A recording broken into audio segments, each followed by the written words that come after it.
Our officials for our consolation game: Paul Fea, Donnie Epley, and John Regan. And coming up later over on ESPN2, the championship game, Villanova and Alabama. But here we have a couple of teams quite little chips on their shoulder, Len, as Oregon State committed 20 turnovers in losing their game, and we saw the controversial foul that apparently cost Purdue in yesterday's semifinal. Yeah, for Oregon State, those 12 extra possessions given certainly could have made the difference in the ball game. As you see, Roberto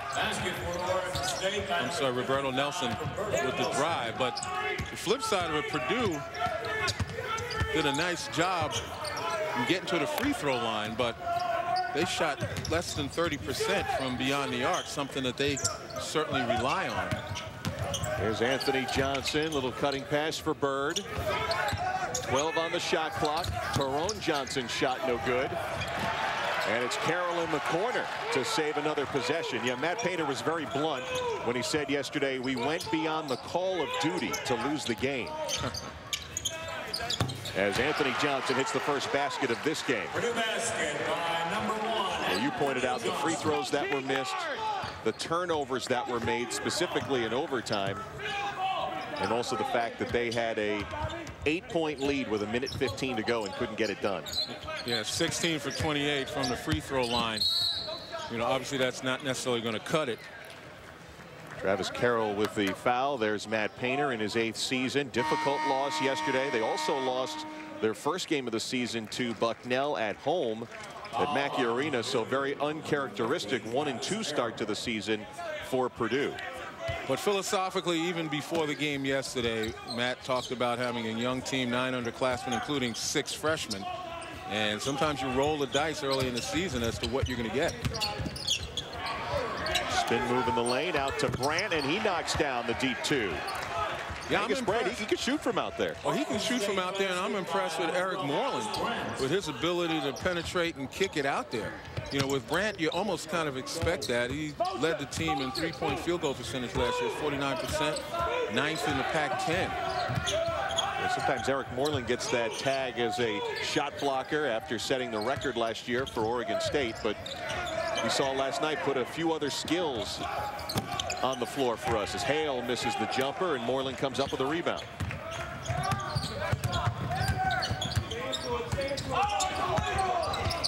Here's Barton kicking out and Burton saving on the far side.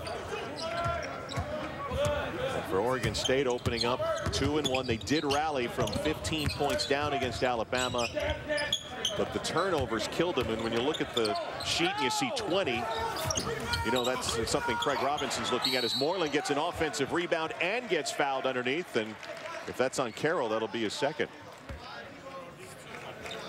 And there's a look at Craig Robinson in his 5th year at Oregon State. You know those turnovers had to have killed him last night when he's getting ready to turn in here in New York City. But they went a 10-minute stretch without any turnovers, got back in the game, and then a costly one after they were down 3. Yeah, I mean, it came down to a point of just rushing too much and not understanding time and score. Carroll picked up his second and heads to the bench early. As we get a look at Jay Simpson, number 23 in the black. One of the many youngsters for Matt Painter.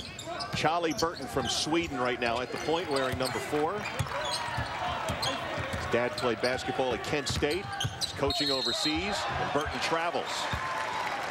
Burton's mom played for the Swedish national team and grew up in Sweden. I'll tell you what, running the so-called Princeton offense at Oregon State, they've got good athletes, and so able to score 79 points a game last year. And the bottom line is they're not necessarily looking for the best shot. They're looking for good shots, and with good enough athletes, you can make those. But here, the offense bogs down because you don't see too many back doors. And that's one of the predicates of that Princeton offense, to be able to go back door, either get the basket or get the opportunity and clear out the side for somebody else. There's a near block out on the perimeter by Moreland, but he got a piece of DJ Bird.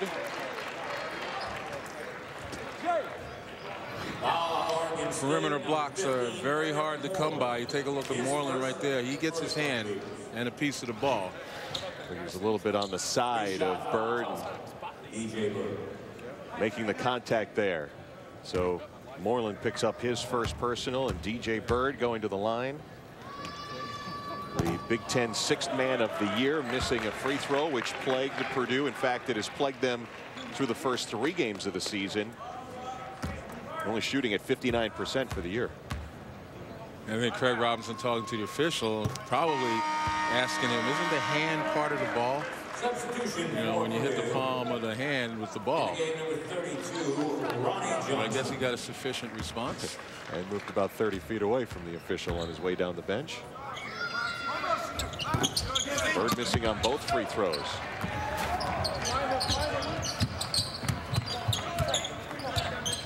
Now, one of the aspects of having guaranteed 2 games, Len, is that you have that second chance to come away from a win on another traveling violation and a turnover against Oregon State.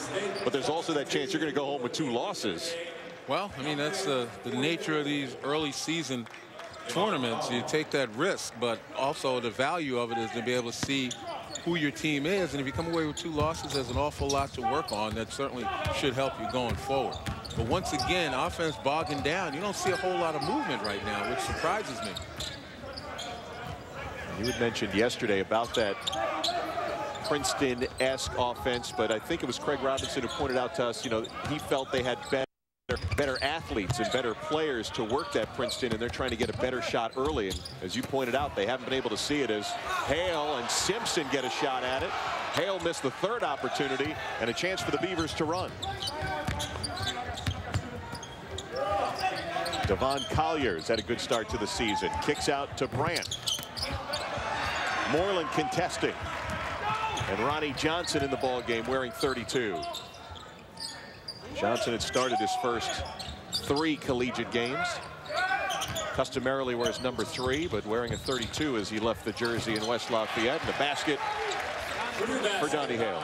Nice screen and roll, and the thing that really impressed me was Donnie Hale. After he rolled, he got his hands up and created a target. Made the passer a lot more comfortable getting it into him. Redshirt freshman from New Albany, Indiana. Brandt's going to take Hale to the rim. Moreland's been very active underneath, but he's the last to tip it out, and Purdue will have possession after a timeout at Madison Square Garden, just underway in our 3rd place game. Check out. ESPN's exclusive presentation of college basketball is presented by NBA 2K13 from 2K Sports. Enter the new dynasty in stores now, rated everyone. And in part by Chevrolet and their award-winning cars, trucks, and crossovers. Dynasty. As promised. We know what you want. You want power. You want control. You want to dominate. You want it all. And we're going to give it to you. NBA 2K13, rated E for everyone. Lee knows guys don't wear jeans to get noticed. But when they do get noticed, they don't mind all that much. Guys don't settle for less than the stronger, softer comfort of the new Lee. Lee gets guys. That's why guys get Lee. Online outfit Piccolo, headphones Buy Now Broadway show, Megapixels, Place to Sleep, Little Roadster, War and Peace, Deep Sea Diving, Ninja app, Hipster Glasses, 5% cash back. Sign up to get 5% everywhere online through December, only from Discover. People ask me all the time, what makes our better ingredients, better pizza, really better? Here at Papa John's, we're fanatics about quality. Nobody does what Papa John's does. Get a large double bacon 6-cheese pizza with hickory smoked bacon and julienne cut Canadian bacon. Try one today, only $11. Or for just $1 more, choose any large pizza, even specialties. Plus, earn free pizza fast with Papa Rewards at papajohns.com. Better ingredients, better pizza, Papa John's. A Hoops Twin Bill tips off at 7:30 Monday on ESPNU. Purdue with a 1-point lead early here at Madison Square Garden. The Boilermakers had hoped to be in the championship later tonight, but they were not able to get by Villanova. Here's what happened last night, and DJ Bird led the Boilermakers. He had 16 points, shot just 3 of 9 from three-point land, but this play with under a minute to go was ruled an offensive foul, and later a flagrant one. Villanova forced overtime. James Bell knocked down a couple of big threes, and it was Villanova advancing in overtime over Purdue. And DJ Bird on that foul also fouled out of the game, so he wasn't available in overtime. And he told our Andy Katz about that flagrant one after the game. He said the refs got it right as for what they eventually ruled, because it wasn't intentional, but that's the way the game goes. He admitted making contact. Well, I think that's a young man that's in a class situation saying all the right things, but from where I stood, certainly making contact, but you got to make contact, one, with the elbow. Secondly, he's got to have room to be able to at least pass. And third, you know, I'm looking from an excessive standpoint. If it was an offensive rebound, I didn't see anything flagrant about it. I mean, it didn't go, wasn't an elbow to the head. It was a tricep to the head, and it was a good act.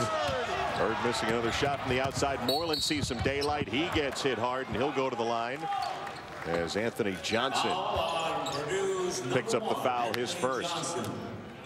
And I don't say that to second guess the refs from the standpoint, as we take a look at the foul as Moreland goes strong to the basket and still foul from behind. I don't say that to second guess the refs, particularly if it was a bang call, but they took so much time and had to call in a third ref to take a look at the monitor before they made up their minds. And there was enough time and enough viewpoints to be able to see that it wasn't flagrant.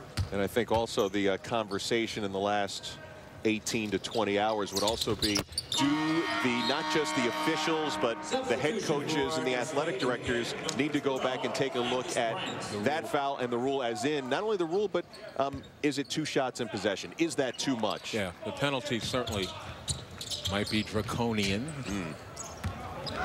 That's my word of the day. Well, it's yours, but I'm taking it. So certainly there'll be a lot of chatter on that in the offseason as well. Well, that was the difference in the game, the 2 shots and possession. Yes. Changed the whole complexion of it. Well, a walk called after Anthony Johnson a few seconds earlier nearly double dribbled and turned it over. See, number 1 just triggered the ball in for Oregon State. Victor Robbins didn't get any run in last night's game for Craig Robinson. These are back-to-back situations. And so some more of the freshmen are going to play today, and Robbins just threw one away. Here's Anthony Johnson, 2-on-3 off the window, blocked, but into the hands of Ronnie Johnson, who can't put it in, and it'll go to Oregon State. Nice hustle by Devon Collier to track down the offensive player. Look at Anthony Johnson go strong, little Euro step, but he stepped right into the path of Devon Collier and it made it easier. So the Beavers get it back, and Victor Robbins off the turnover gives it to Collier, who has showed a lot of skills. Went from a starter last year. He's going to be 6th man at least to start this year for Craig Robinson, number 44. And Robbins loses it out of bounds. That's 2 turnovers for the freshman. I think he tripped over his own man's foot. Substitutions for Oregon State. Number 11, Joe Burton. On occasion, those lines jump up and kind of trip you that time, but that was his that ever happened to teammates. You? Look back, check it out.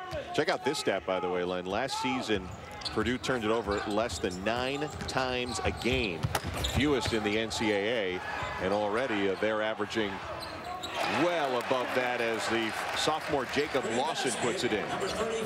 Well, you got to factor in the fact you got 6 freshmen. A freshman normally starting at point guard, although Ronnie Johnson on the bench as a little bit of punishment for not bringing his road jersey.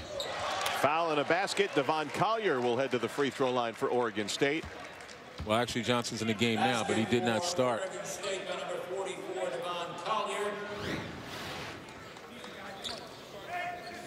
See the left-handed drive by Collier, the bump. Jacob Lawson on the bump will pick up his first personal. And now Ronnie Johnson will check out as Devon Collier goes to the line.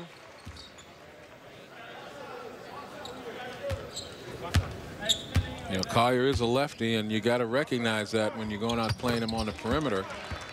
try to take that left hand away. It's been a great couple of days for Devon Collier. Grew up not too far away in the Bronx here in New York City. Chance for his family to see him play twice.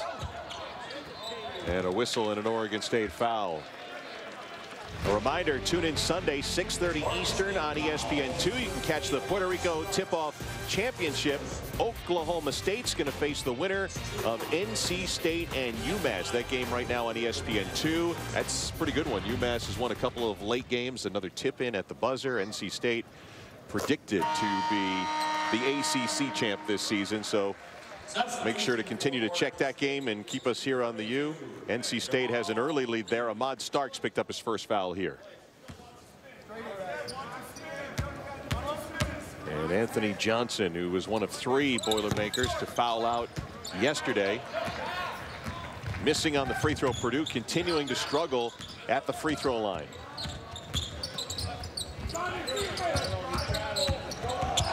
There's Collier on a spin move down the lane. Oh, just an excellent move right there. Collier going to his right but spinning back to his left as the C's parted. He had a one-on-one situation right down the middle. And a floater goes down, yeah, for Anthony Johnson. Speaking of C's party. We'll keep our eye on number 3, Ahmad Starks, in the pink shoes and socks. Really struggled yesterday, but not Devon Collier again. He against Jacob Lawson scores, and that'll be 2 fouls on Lawson and another chance at a 3-point play. Well, the first bucket, the last bucket we saw from Devon Collier, the middle was open. There's no way to really help. On this one, Nelson finds him on the baseline right underneath. Lawson gave him too good a position down low. Nothing you can do about it except foul. So 2 on Lawson, 2 on Travis Carroll. Donnie Hale checks back in for Purdue. And Devon Collier, who scored the last 7 points for Oregon State, makes it 8 straight points for Collier, and the Beavers have a 4-point lead. And Craig Robinson calling it. He summed up yesterday's game. He called it opportunity lost, as they were able to stop committing the turnovers for about a 10-minute stretch before losing late against Alabama. But here's another Purdue turnover, and they're just not used to seeing that in West Lafayette. And again, you point out a very young roster.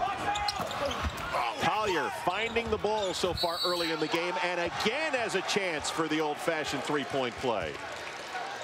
Well, it doesn't seem to matter who you put on Devon Collier. He's a man possessed right now. He's already got Jacob Lawson on the bench, and he's starting out on a couple other guys. You see Donnie Hale just not strong enough down low to be able to guard him. That's now 1 on Hale. You see Collier has those 10 of the 16, and those 10 are the last 10 points the Beavers have scored. And now 11. He's going to be Super 6 man in the Pac-12 at this pace. Or he may step into the starting role, you know, when you're looking at firepower. But you made a great point in quoting Craig Robinson about opportunity lost. The other opportunity was, yeah, rebounded Alabama by 14. You know, you dominate a team on the boards, you know, you should have a significant advantage. But the 20 turnovers versus Alabama's 8 certainly hurt them. And as you said, the extra possessions killed them in the end. 12 more for Alabama as Anthony Johnson drops down a 3-pointer. He's got 8 of the Boilers' 13. It's pretty much been the Devon Collier show. Marchuch late getting over, and Collier throws it down. He got up high enough, certainly, though, as we say in New York, and his boys in the Bronx will remind him that was a rub-in. Was that his second one of this tournament? Yes. I believe he had one last night, too. But they all count. Johnson feeling hot from out there. Starks tips, Burton controls. This is Roberto Nelson in a crowd of Boilermakers, out to Starks for 3, and he's hoping that's the start of something big. He struggled so badly last night. Yeah, last night you had athletic guards bigger than Starks close on him. That time Stark wide open. 11-3 run for the Beavers. They've opened up a 9-point lead. Nobody does what Papa John's does. Get a large double bacon 6G's pizza topped with hickory smoked bacon and julienne cut Canadian bacon. Try one today, only $11. Or for just $1 more, choose any large pizza, even specialties. Lee knows guys don't wear jeans to get noticed. But when they do get noticed, they don't mind all that much. Guys don't settle for less in the stronger, softer comfort of the new Lee. Lee gets guys. That's why guys get Lee. Got it. 11-3 Oregon State run. They've got the lead over Purdue 22-13 here in our third place game. This could be a top play nominee on SportsCenter, perhaps, Len. Take a look at this. Devon Collier. Well, he definitely elevated. And the drive to the right. Devon Collier is a lefty, but he seems equally comfortable going to his right. The only thing that might prevent him from getting a high number would be the fact that he rubbed it in with that rim. Well, we could see a lot of hashtag SC top 10 coming out of Corvallis now the next few hours. Starks feeling it. Ran an offensive rebound. 3 Purdue Boilermakers around, and quickly the tied possession arrow going to Purdue. So timeout in New York. Oregon State setting the tone early.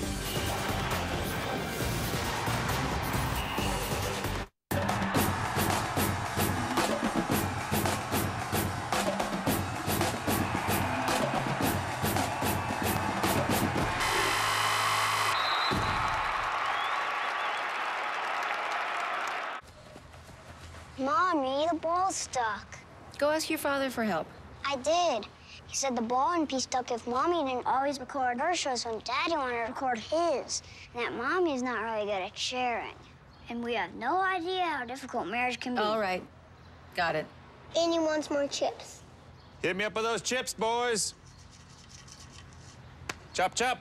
Upgrade to DirecTV and record 5 shows at once. Call 1-800-DirecTV.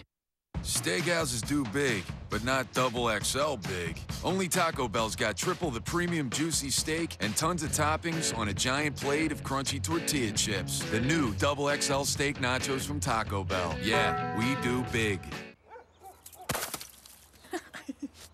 See you at work.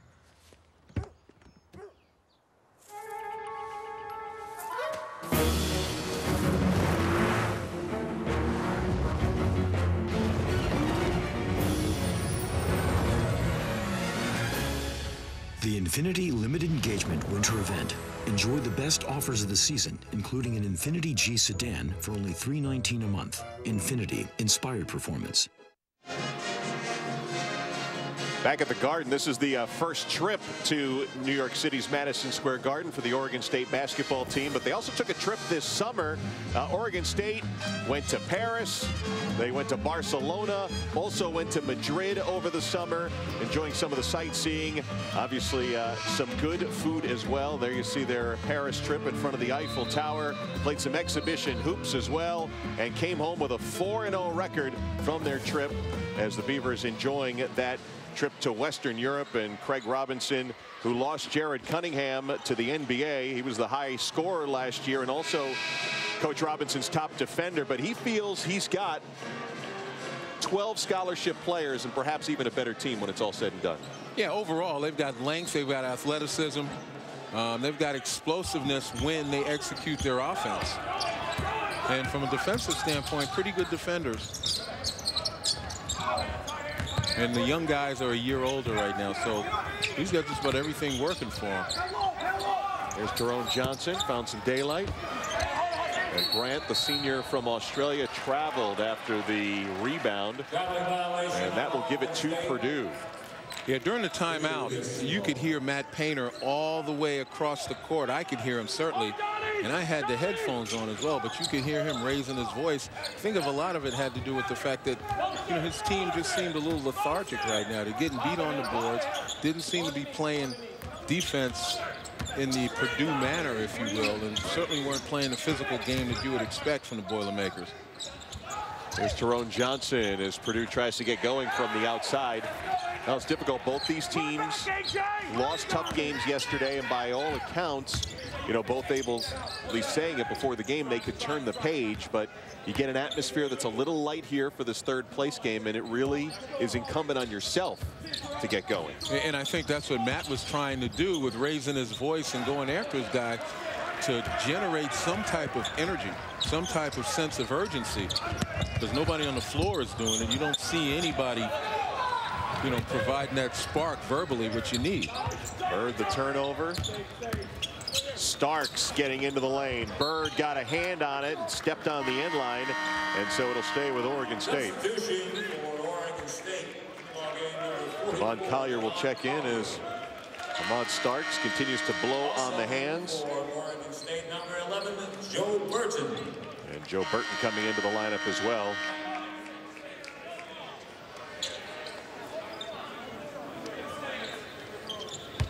Well, Joe Burton hasn't put his signature on this game yet as well either, and DJ Bird still struggling from the other side. Now Matt Painter wants an over and back call, but Paul Fay, I believe, saying it wasn't touched till he was in the backcourt. Yeah, I'm not so sure about that. It wasn't controlled. I think he certainly did touch it and then went over in backcourt, but the question is whether he controlled it or not, because you can go back in the backcourt to receive the ball, but you can't catch it and control it in the front court and then go in the backcourt. Oregon State can't take advantage. Here comes Purdue, and getting an outside jumper from the 7-foot freshman A.J. Hammonds. Well, you talked about Matt Painter trying to get into these guys in the timeout, and certainly from game to game, Len, he's adjusting his lineup and his rotations as Nelson knocks down the jumper, and that should be enough of a warning for these guys to be on top of their game, knowing what minutes they play could be affected by how they perform. Oh, absolutely. They're playing for playing time, and if they don't believe it, you know, just go out there with a lackadaisical attitude and see what happens the next time. Foul on the perimeter, and we'll get 3 shots coming for Anthony Johnson as Roberto Nelson picks up his personal foul. A reminder to tune in Sunday, 8:30 Eastern on ESPN2 to catch the Charleston Classic Championship game. Colorado coming up with the 2-point win over Baylor. They'll face the winner of St. John's and Murray State. Game that is coming up on ESPN3. A lot of great college basketball action. 3 shots for Anthony Johnson off the foul, and he hits the first of 3.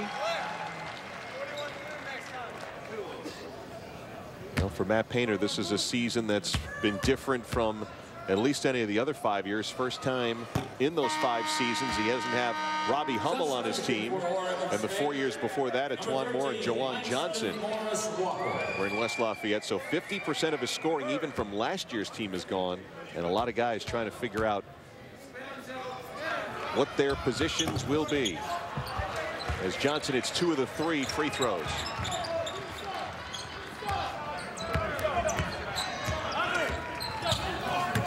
Ahmad Starks bringing it up, who electrified things in Corvallis to open the season.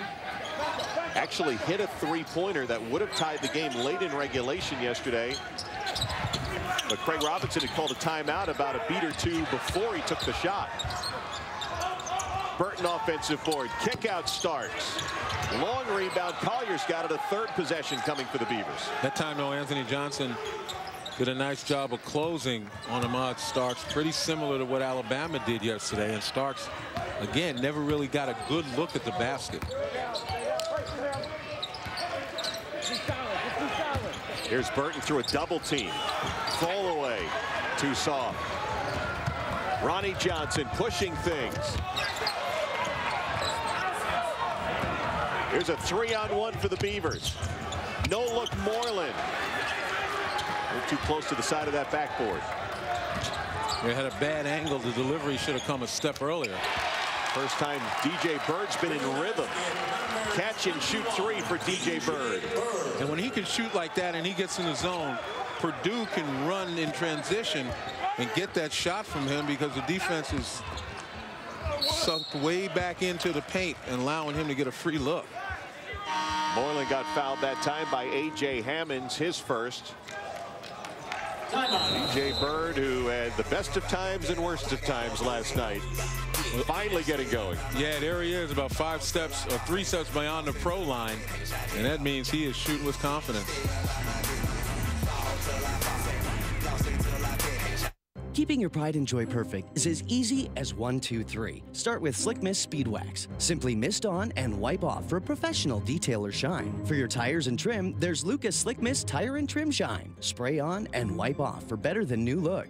Then finish her with Lucas Slick Mist Interior Detailer. Just spray and wipe. Easy. Use Lucas Slick Mist Car Care products and she'll never look better. Fast, easy, and professional. Really, it's sort of like having an extra set of hands. Or 3. I